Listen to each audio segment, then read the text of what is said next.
convince niya. Because father is too old to make decision. So, ganun ang pag-iisip. Ayun yung sabi ko. Ang tingin nila sa unification, sa true family, is just a very prominent, very rich family fighting over properties.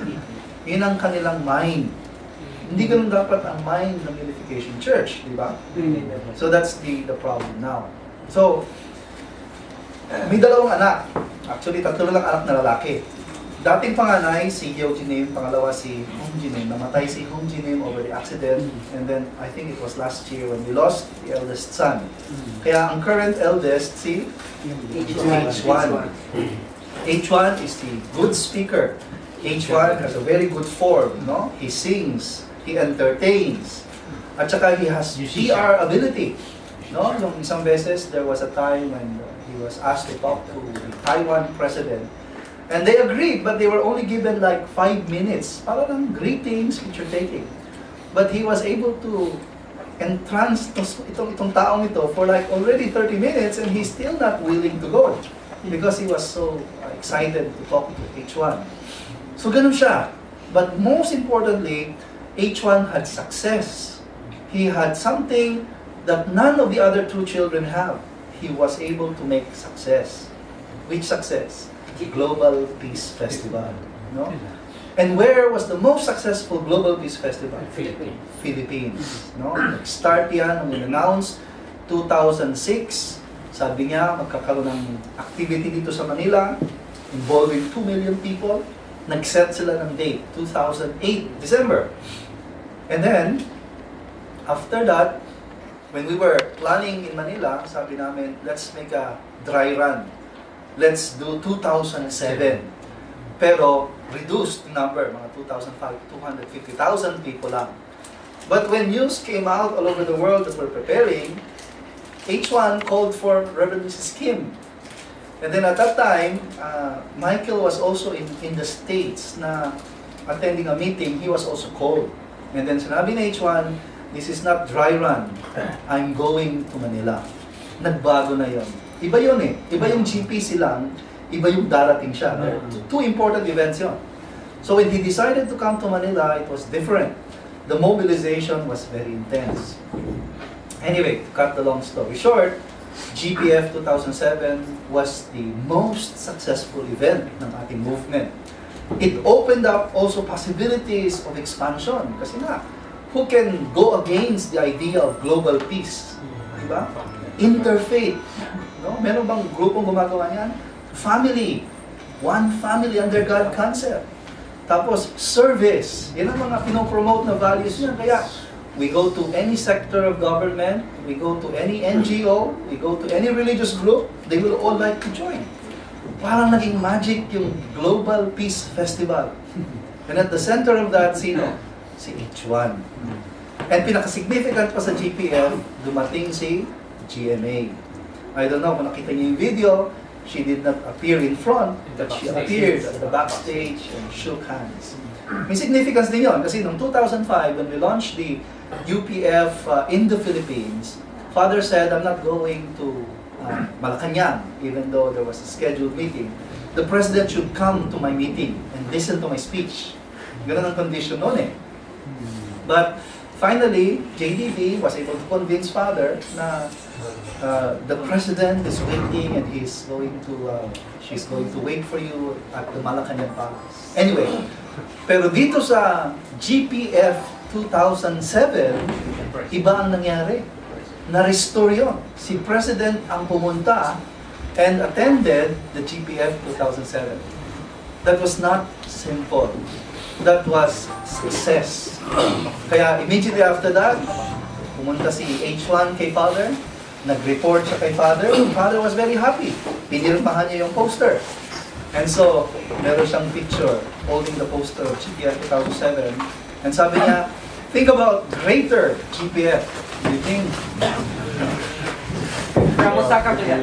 From They are Osaka. from Naligaw-ligaw How many hours ang Osaka? 3 hours. Very slow way kaya Kaligaw-ligaw. Thank you for coming. So, medyo nasa umpisa pa lang naman. Di pa naman I was talking about H1, I was talking about 2007 GPF. It was very successful. So that's why sabi niya, you have to expand it.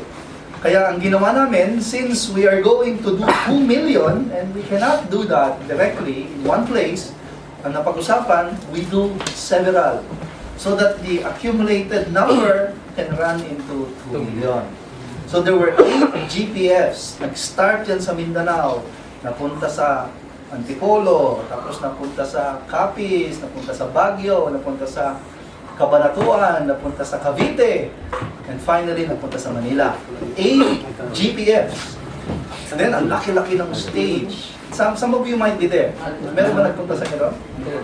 Sa Manila? And according to some people sa media, it was the largest stage ever built in the history of Quirino Gathering. Ayan. And talagang napakalaking event. And then, ang highlight doon sa speech ni H1 is, sabi niya, we have come to a different level na.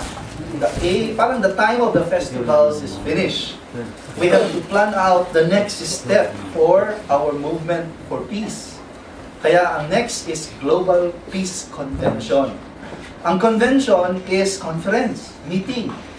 Ibig sabihin doon, mga intelligent people, important people, coming together, sharing their ideas, talking about how we can do global peace. What will be the next step?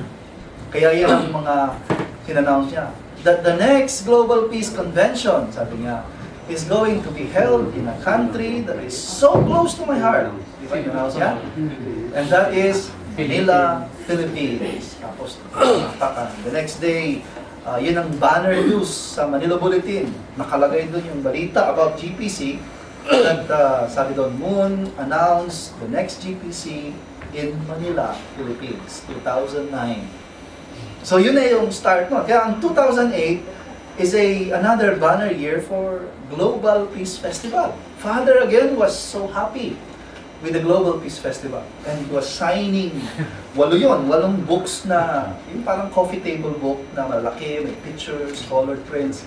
And then he was so happy. But of all of that, he was most happy about yung unang-una sa Cagayan de Oro, sa Mindanao. Because of the significance of the Muslim and Christian and Lumad unity. Sabi kong Lumad, naintindihan nyo, no? Yung mga tribo sa Mindanao.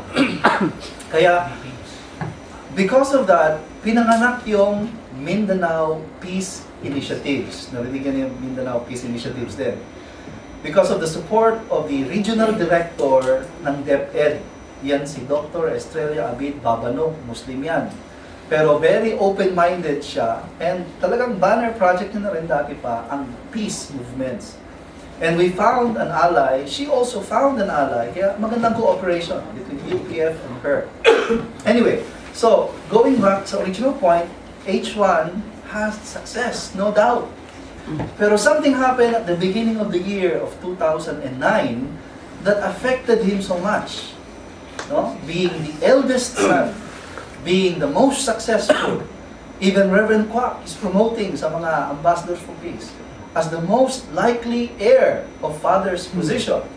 Pero, pagdating ng January, nagkaroon ng special declaration si father that the heir is not the eldest, but it went to the youngest.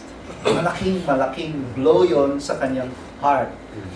And to say the least, nagkaroon siya ng tampo. No? He felt lack of love between him and his father. And that is where it all started. After the GPF was very successful, parang nagkaroon ng change of heart. Ito si H1. And then nagkaroon ng event na, again, the True Family has to go around the world on a tour. And then ang na-assign sa Philippines at about the end of February, start of March, si H1. He went to Manila. He spoke at the Araneta Coliseum. He was talking about the message of peace, pero in-include niya yung kanyang plan for GPC at saka yung Mindanao Peace Initiatives. In fact, in-announce niya he would go to Mindanao. But in the meantime, nagkakagulo na sila. Kasi last year pa yun noong 2008 pa, there was already many problems in America, especially between H1 and Injin Nim. Siguro narinig niyo yun. because H1 was assigned to be the leader of North America, pero Engineering apparently